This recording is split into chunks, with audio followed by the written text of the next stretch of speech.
Sir ಈಗ ನಕಲಿ ಗಾಂಜಾ ಕೇಸನ್ನು ವಿದ್ಯಾರ್ಥಿ ಮೇಲೆ ಹಾಕಿರೋದ್ರಿಂದ ವಿದ್ಯಾರ್ಥಿ ಸೂಸೈಡ್ ಮಾಡ್ಕೊಂಡಿದ್ದಾನೆ. ಈ ವಿಚಾರವನ್ನು ಈಗ BY ವಿಜೇಂದ್ರ ಅವರು ಕೂಡ ಟ್ವೀಟ್ ಮಾಡಿದ್ದಾರೆ.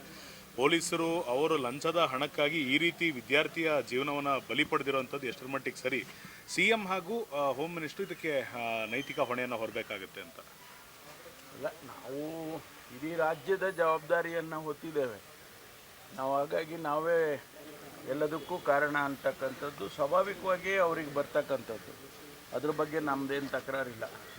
ಆದರೆ ಸಂಪೂರ್ಣ ಮಾಹಿತಿಯನ್ನು ತಗೊಳ್ತೇನೆ, ಯಾವ ರೀತಿ ಅದು ಆ ಘಟನೆ ಆಗಿದೆ ಮತ್ತು ಯಾಕೆ ಆ ವಿದ್ಯಾರ್ಥಿ ಸಾವಿಗೆ ಹೋಗುವಂಥ ರೀತಿಯಲ್ಲಿ ಏನು ಘಟನೆ ನಡೆದಿದೆ, ಯಾರದಕ್ಕೆ ಜವಾಬ್ದಾರಿ, ಅದೆಲ್ಲ ಮಾಹಿತಿ ತಗೊಂಡು ಆ ನಂತರ ನಾನು ಉತ್ತರ ಕೊಡ್ತೇನೆ. ಈಗ ನಾನು ನಮ್ಮ ಕಮಿಷನರ್ ಆಫೀಸಿಗೆ ಸಭೆ ಇದೆ, ಅಲ್ಲಿ ಅದನ್ನು ಮಾತಾಡ್ತೇನೆ. ಸರ್, ಈಗ CM ಗೊಂದಲ ಏನಿದೆ ಸರ್, ಈಗ ಹೈಕಮಾಂಡ್ ಇತ್ಯರ್ಥ ಮಾಡುತ್ತಾದರೆ ಮಲ್ಲಿಕಾರ್ಜುನ್ ಖರ್ಗೆ ಅವರು AICC ಅಧ್ಯಕ್ಷರಾಗಿದ್ದಾರೆ, ಕನ್ನಡಿಗರಾಗಿದ್ದಾರೆ, ಅವ್ರಿಗೆ ಇಲ್ಲಿನಂಥ ಜನರ ಪರಿಸ್ಥಿತಿ ಗೊತ್ತಿದೆ. ಅವರು ಒಂದು ಮನಸ್ಸು ಮಾಡಿದಿದ್ರೆ ಆಗೋಗಿರ್ತಿತ್ತು ಇಷ್ಟೊಳಗಡೆ. ಆದರೆ ಅವರಿಗೆ ದಲಿತರೇ CM ಆಗಬೇಕು ಅನ್ನೋ ಒಂದು ಲೆಕ್ಕಾಚಾರದಲ್ಲಿ ಏನಾದರೂ ಅವರೇ ಮುಂದೂಡಿಸ್ತಾ ಇದ್ದಾರಾ ಅನ್ನೋದು ಪ್ರಶ್ನೆ ಸರ್. ಬಹಳಷ್ಟು ಮಾಹಿತಿಗಳು ನಮಗಿಲ್ಲ. ಮುಖ್ಯಮಂತ್ರಿಗಳ ವಿಚಾರದಲ್ಲಿ ಏನು ಮಾಧ್ಯಮದಲ್ಲೆಲ್ಲ ಬರ್ತಾ ಇದೆ, ಅದು ಭಾಳಷ್ಟು ಮಾಹಿತಿಗಳು ನನಗಂತೂ ಇಲ್ಲ. ಹಾಗಾಗಿ ಅದ್ರ ಬಗ್ಗೆ ಹೆಚ್ಚು ಮಾತನಾಡೋದು ಸಮಂಜಸ ಅಲ್ಲ ಅಂಥೇಳಿ ನನಗನ್ಸುತ್ತೆ. ಅದನ್ನು ಅಲ್ಲಿಗೆ ಬಿಟ್ಬಿಡೋಣ. ಏನು ಹೈಕಮಾಂಡ್ನವರು ಏನೆಲ್ಲ ತೀರ್ಮಾನ ತಗೊಳ್ತಾರೆ, ಅವರಿಗೆ ಪ್ರತಿಯೊಂದು ವಿಚಾರಗಳು ರಾಜ್ಯದ ಬಗ್ಗೆ ಗೊತ್ತಿರ್ತಕ್ಕಂಥದ್ದೇ. ಮಲ್ಲಿಕಾರ್ಜುನ್ ಖರ್ಗೆ ಅವರು ನಮ್ಮ ಅಖಿಲ ಭಾರತ ಕಾಂಗ್ರೆಸ್ಸಿನ ಅಧ್ಯಕ್ಷರಾಗಿರೋದೇ ನಮಗೆ ಒಂದು ಸೌಭಾಗ್ಯ. ಯಾಕೆಂದರೆ AICC ಅಧ್ಯಕ್ಷರಾಗೋದು ಅಷ್ಟು ಸುಲಭನೂ ಅಲ್ಲ ಮತ್ತು ಆ ದೊಡ್ಡ ಜವಾಬ್ದಾರಿಯನ್ನು ನಿಭಾಯಿಸುವಂಥ ಸಾಮರ್ಥ್ಯನೂ ಇರಬೇಕಾಗ್ತದೆ. ಅದಕ್ಕಾಗಿ ಸನ್ಮಾನ್ಯ ಖರ್ಗೆ ಅವರಿಗೆ ಅವಕಾಶ ಇದೆ. ಅವರಿಗೆ ಪ್ರತಿಯೊಂದು ಈ ರಾಜ್ಯದ ರಾಜಕಾರಣ ಪ್ರತಿಯೊಂದು ಗೊತ್ತು, ಅತ್ಯಂತ ಹೆಚ್ಚು ಅನುಭವ ಇರ್ತಕ್ಕಂಥವ್ರು ಮತ್ತು ಎಲ್ಲವನ್ನು ಕೂಡ ಸ್ವತಃ ತಾವು ಅನುಭವಿಸಿದ್ದಾರೆ, ನೋಡಿದ್ದಾರೆ, ಅವರಿಗೆಲ್ಲವೂ ಗೊತ್ತಿದೆ. ಹಾಗಾಗಿ ನಾವುಗಳು ಯಾರು ಹೇಳಿದರೆ ಅದಕ್ಕೇನು ಅಷ್ಟೊಂದು ಅರ್ಥ ಬರೋದಿಲ್ಲ. ಅದಕ್ಕಾಗಿ ನಾನು ಹೆಚ್ಚು ಅದ್ರ ಬಗ್ಗೆ ಪ್ರತಿಕ್ರಿಯೆ ಮಾಡೋದು ನೋಡಿದ್ರೆ ಅವ್ರಿಗೂ ಕೂಡ CM ಆಗುವಂಥ ಆಸೆ ಏನಾದರೂ ಇದೆಯಾ ಅಂತ. ಅಲ್ಲ, ನಮಗೆ ಅವರು ಆಗಿದ್ದರೆ ಬಹಳ ಸಂತೋಷ. ಯಾಕೆಂದರೆ ನಮಗೆ ಅಷ್ಟೊಂದು ಹಿರಿಯ ರಾಜಕಾರಣಿ ಮತ್ತು ಅನುಭವ ಇರ್ತಕ್ಕಂಥವ್ರು. ಅವರು ಆಗೋದಾದರೆ ನಾವೆಲ್ಲರೂ ಸ್ವಾಗತ ಮಾಡ್ತೀವಿ. ಹೇಳಿದ್ದಾರೆ ಸರ್, ದಲಿತರ ಮುಂದಿನ CM ಆಗಬೇಕು ಅನ್ನೋದು ನಮ್ಮ ಬೇಡಿಕೆ. ಇಲ್ಲ, ಈಗ ಹೆಚ್ಚಿಗೆ ಅದ್ರ ಬಗ್ಗೆ ಮಾತಾಡೋದು ಬೇಡ. I don't want to unnecessarily get in to that. ಸುಮ್ಮನೆ ನಮ್ಗೆ ಗೊತ್ತೇ ಇರೋದಿಲ್ಲ ವಿಷಯಗಳು, ನಾವು ಏನೋ ಹೇಳೋಕ್ಕಾಗೋದಿಲ್ಲ. ಡೆಲ್ಲಿಗೆ ಹೋಗೋದು ಬರೋದು ಏನೇನು ಕಾಮನ್ ಅಲ್ವಾ. ಡೆಲ್ಲಿಗೆ ನಮ್ಮ DCM ಅವರು ಹೋಗಿದ್ದರು, ಅವರು ಡಿಫೆನ್ಸ್ ಮಿನಿಸ್ಟರ್ನ ಭೇಟಿಯಾಗಿದ್ದರು. ರಾಜ್ಯದಲ್ಲಿ ಯಾವುದೋ ಒಂದು ಸಮಸ್ಯೆ ಅಥವಾ ಒಂದು ಅಭಿವೃದ್ಧಿ ಡಿಫೆನ್ಸಿನ ದೃಷ್ಟಿಯಿಂದ ಚರ್ಚೆ ಮಾಡಬೇಕು ಅಂತ ಅವರು ಹೋಗಿದ್ದಾರೆ.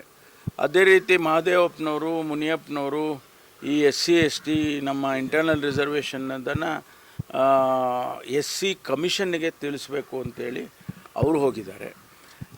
ಅಲ್ಲಿ ಡೆಲ್ಲಿಗೆ ಹೋದಾಗ ನಮ್ಮದೊಂದು ಸಂಪ್ರದಾಯ, ನಾನು ಹೋದರೂ ಅಷ್ಟೇ, ಯಾರೇ ಹೋದರೂ ಅಷ್ಟೇ, ನಮ್ಮ AICC ಕಚೇರಿಗೆ ಭೇಟಿ ಕೊಡ್ತೀವಿ. ಅಲ್ಲಿ ಯಾರು ನಮಗೆ ಸಿಗ್ತಾರೆ ಅಥವಾ ನಾವೇ ಯಾರನ್ನಾದರೂ ಭೇಟಿ ಮಾಡಬೇಕು ಅಂತಿದ್ರೆ ಅವ್ರ ಅಪಾಯಿಂಟ್ಮೆಂಟ್ ತೊಗೊಳ್ತೀವಿ, ಮಾತಾಡ್ಕೊಂಡು ಬರ್ತೀವಿ. ಇದು ರಾಜ್ಯದ ರಾಜಕಾರಣ ಇರ್ಬೋದು, ರಾಷ್ಟ್ರದ ರಾಜಕಾರಣ, ಪಕ್ಷದ ರಾಜಕಾರಣ ಇರ್ಬೋದು. ಮೇ ತಿಂಗಳ ಒಳಗಡೆ ಸರ್ ಫಲಿತಾಂಶ ಬಂದ ನಂತರ ಎಲ್ಲ ಗೊಂದಲಗಳಿಗೂ ಕೂಡ ಹೈಕಮಾಂಡು ಇತ್ಯರ್ಥ ಮಾಡುತ್ತೆ ಅನ್ನೋಂಥ ನಿರೀಕ್ಷೆ ನಿಮಗಿದೆಯಾ ಸರ್? ನೋಡಿ, ನಮಗೆ ಇದೆಲ್ಲದಕ್ಕಿಂತ ಮುಖ್ಯವಾಗಿ ನಮಗೆ ರಾಜ್ಯದ ಜನತೆಗೆ ನಾವು ಮಾತು ಕೊಟ್ಟಿದ್ದೀವಿ, ಒಳ್ಳೆ ಆಡಳಿತ ಕೊಡ್ತೀವಿ. ನಾವು ಪ್ರಣಾಳಿಕೆ ಅಧ್ಯಕ್ಷ, ನಾನು ಪ್ರಣಾಳಿಕೆ ಬರೆಯುವಾಗ ನೀವು ಮೊದಲನೇ ಪೇಜಲ್ಲೇ ನೋಡಿ, ನಾವು ಈ ರಾಜ್ಯಕ್ಕೆ ಒಂದು ಒಳ್ಳೆಯ ಆಡಳಿತವನ್ನು ಕೊಡ್ತೀವಿ, we give A good governance ಅಂತ ಹೇಳ್ಕೊಂಡಿದ್ದೀವಿ. ಅದಾಗೋದು ಮುಖ್ಯ ಅಲ್ವಾ. ನಮ್ಮ ಒಳಗಡೆ ರಾಜಕಾರಣ, ಒಳಗಡೆ ಗೊಂದಲ ಇವೆಲ್ಲ ಯಾವಾಗಲೂ ಇರುತ್ತೆ. ಆದರೆ ಮುಖ್ಯವಾಗಿ ರಾಜ್ಯದ ಜನತೆಗೆ ನಾವು ಆಶ್ವಾಸನೆ ಏನು ಕೊಟ್ಟಿದ್ದೀವಿ ಅದು ಮಾಡಬೇಕು. ಅಹಿಂದ ಸಮಾವೇಶ ಹುಬ್ಳಿನಲ್ಲಿ ಮಾಡಬೇಕು ಅನ್ನೋ ಚರ್ಚೆ ನಡೀತಾ ಇದೆ. ಸತೀಶ್ ಜಾರಕಿಹೊಳಿ ಅವರು ಕೂಡ ಅದೇ ಚರ್ಚೆ ಮಾಡೋದಕ್ಕೆ ಹೋಗಿದ್ದಾರೆ ಅಂತ. ಅಹಿಂದ ಸಮಾವೇಶಕ್ಕೆ ಅಹಿಂದ ನಾಯಕರು ತೊಡಕು ಮಾಡ್ತಾ ಇದ್ದಾರೆ, ಕೆಲವು ರಾಜ್ಯ ನಾಯಕರು ತೊಡಕು ಮಾಡ್ತಿದ್ದಾರೆ ಅನ್ನೋಂಥ ಆರೋಪ. ಹುಬ್ಳಿನಲ್ಲಿ ಸಮಾವೇಶ ಮಾಡಬೇಕು ಅಂತ ಅವ್ರದ್ದು ಲೆಕ್ಕಾಚಾರ. 25 ವರ್ಷ ಆಗಿದೆ ಅಹಿಂದ ಚಳವಳಿಗೆ. ಅಹಿಂದ ಸಮಾವೇಶ ಪ್ರಾರಂಭ ಆಗಿದ್ದೇ ಆ ಸಮುದಾಯಗಳು ಇನ್ನೂ ಅನೇಕ ಕ್ಷೇತ್ರಗಳಲ್ಲಿ ಮುಂದುವರೆದಿಲ್ಲ. ಶೈಕ್ಷಣಿಕವಾಗಿ ಹಿಂದೆ ಬಿದ್ದಿದ್ದಾರೆ, ಔದ್ಯೋಗಿಕವಾಗಿ ಹಿಂದೆ ಬಿದ್ದಿದ್ದಾರೆ, ಆರ್ಥಿಕವಾಗಿ ಹಿಂದೆ ಬಿದ್ದಿದ್ದಾರೆ, ಸಾಮಾಜಿಕವಾಗಿ ಅಂತೂ ಹಿಂದೆ ಬಿದ್ದಿದ್ದಾರೆ. ಅದಕ್ಕೆ ಅವರಿಗೆ ಉತ್ತೇಜನ ಕೊಡಬೇಕು ಅನ್ನುವ ಕಾನ್ಸೆಪ್ಟಿಂದನೇ ಅಹಿಂದ ಪ್ರಾರಂಭ ಆಗಿದ್ದು. ಈಗ ಮತ್ತೆ ಮತ್ತೆ ಅದನ್ನು ನಾವು ಹೇಳಬೇಕಾಗ್ತದೆ, ಯಾಕೆಂದರೆ ಅದು ಇನ್ನೂ ನಮಗೆ ಕಾರ್ಯಗತ ಆಗಬೇಕಲ್ಲ. ಸಂಪೂರ್ಣವಾಗಿ ಆ ಸಮುದಾಯಗಳು ಸಮಾಜದ ಮುಖ್ಯವಾಹಿನಿಗೆ ಬರೋದಾದರೆ ಸಂತೋಷ. ಅಲ್ಲಿವರೆಗೂ ನಾವು ಇದನ್ನು ಮಾಡಲೇಬೇಕಾಗ್ತದೆ. ಹೈಕಮಾಂಡ್ ಒಪ್ಪಿಗೆ ಕೊಡಬೇಕು ಅಂತ ಹೇಳ್ತೀರಾ? ಹೌದು, ಸಮಾವೇಶ ಆಗಬೇಕು. ಅವರೆಲ್ಲ ಅವರವರ ಸಮಸ್ಯೆಗಳಿಗೆ ಉತ್ತರವನ್ನು ಕಂಡುಹಿಡ್ಕೋಬೇಕು. ಅದಕ್ಕೆ ಸಮಾವೇಶ ಮಾಡಿದರೆ ಒಳ್ಳೆಯದು. ದಲಿತ ಸಮಾವೇಶಕ್ಕೆ ಅನುಮತಿ ಕೊಡಲಿಲ್ಲ ಸರ್. ಅಲ್ಲ, ಇದು ಅದರಲ್ಲೇ ಸೇರಿದೆಯಲ್ಲ. ಅಹಿಂದ ಅಂದರೆ ದಲಿತರು ಸೇರಿದ್ದಾರೆ. ಜಾತಿ ಜನಗಣತಿ ವರದಿದ್ದು ಸರ್ 420 ಕೋಟಿ ಖರ್ಚಾಗಿದೆ. 1.25 ಲಕ್ಷ ಸಿಬ್ಬಂದಿನ ಯೂಸ್ ಮಾಡ್ಕೊಂಡಿದ್ದಾರೆ. 12 ಆಯೋಗ ರಚನೆ ಆಗಿದೆ. ಆದರೂ ಒಂದು ತಾರ್ಕಿಕ ಅಂತ್ಯ ಇವತ್ತವರೆಗೂ ಬರೋಕ್ಕಾಗಿಲ್ಲ. ಇದರಲ್ಲಿ CM ಸೋತ್ರ ಈ ಹಂತದಲ್ಲಿ ಅನ್ನೋ ಒಂದು ಪ್ರಶ್ನೆ. ಇಲ್ಲ, ಸೋಲೋ ಪ್ರಶ್ನೆನೇ ಇಲ್ಲ. ಬಟ್ ಹೆಚ್ಚು ಮಾಹಿತಿ ನನಗೆ ಅದ್ರ ಬಗ್ಗೆ ಇಲ್ಲ. ಹಾಗಾಗಿ ನಾನು ಹೇಳೋದಕ್ಕೆ ರಿಯಾಕ್ಟ್ ಮಾಡೋದಕ್ಕೆ ಸಮರ್ಥನಲ್ಲ. ವಿನಯ್ ಕುಲಕರ್ಣಿ ಅವರ ಪ್ರಕರಣದಲ್ಲಿ ಅವರ ಕನ್ವಿಕ್ಟ್ ಆಗಿದ್ದಾರೆ. ಶಾಸಕ ಸ್ಥಾನದಿಂದ ಅನರ್ಹ ಆಗಬೇಕಿತ್ತು. ಏನಾದರೂ ಮಾಹಿತಿ? ಅದು ಪ್ರೊಸೀಜರಲ್ಲ.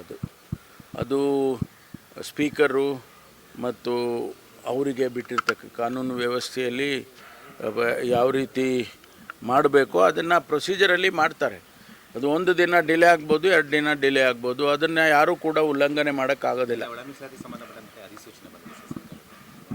ಅಲ್ಲ, ತೀರ್ಮಾನ ಆಗಿದೆ. ತೀರ್ಮಾನಕ್ಕೆ ತಕ್ಕನಂಗೆ ಅಧಿಸೂಚನೆಯನ್ನು ಮಾಡಿದ್ದಾರೆ. ಭಾಳ ಒಳ್ಳೆಯದು.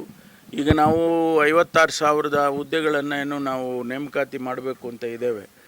ಈ ಅಧಿಸೂಚನೆ ಆದ ತಕ್ಷಣವೇ ಅವರು ನೋಟಿಫಿಕೇಷನ್ಗಳನ್ನು ಎಲ್ಲ ಇಲಾಖೆಗಳು ಮಾಡ್ತಾರೆ. ಈಗ ನಮ್ಮ ಇಲಾಖೆಯಲ್ಲೂ ಕೂಡ 8,000 ಸಿಬ್ಬಂದಿ ನೇಮಕಾತಿ ಮಾಡೋದಕ್ಕೆ ಪ್ರಸ್ತಾವನೆ ಇತ್ತು. ಈಗ ನಾವು ನೋಟಿಫಿಕೇಷನ್ ಇಮಿಡಿಯೇಟಾಗಿ ಮಾಡ್ತೀವಿ. ಈಗಾಗಲೇ ನಮಗೆ ಫೈನಾನ್ಸ್ನವರು ಕ್ಲಿಯರೆನ್ಸ್ ಕೊಟ್ಟಿದ್ದಾರೆ. ಇಮಿಡಿಯೇಟಾಗಿ ನೋಟಿಫಿಕೇಷನ್ ಮಾಡ್ತೀವಿ.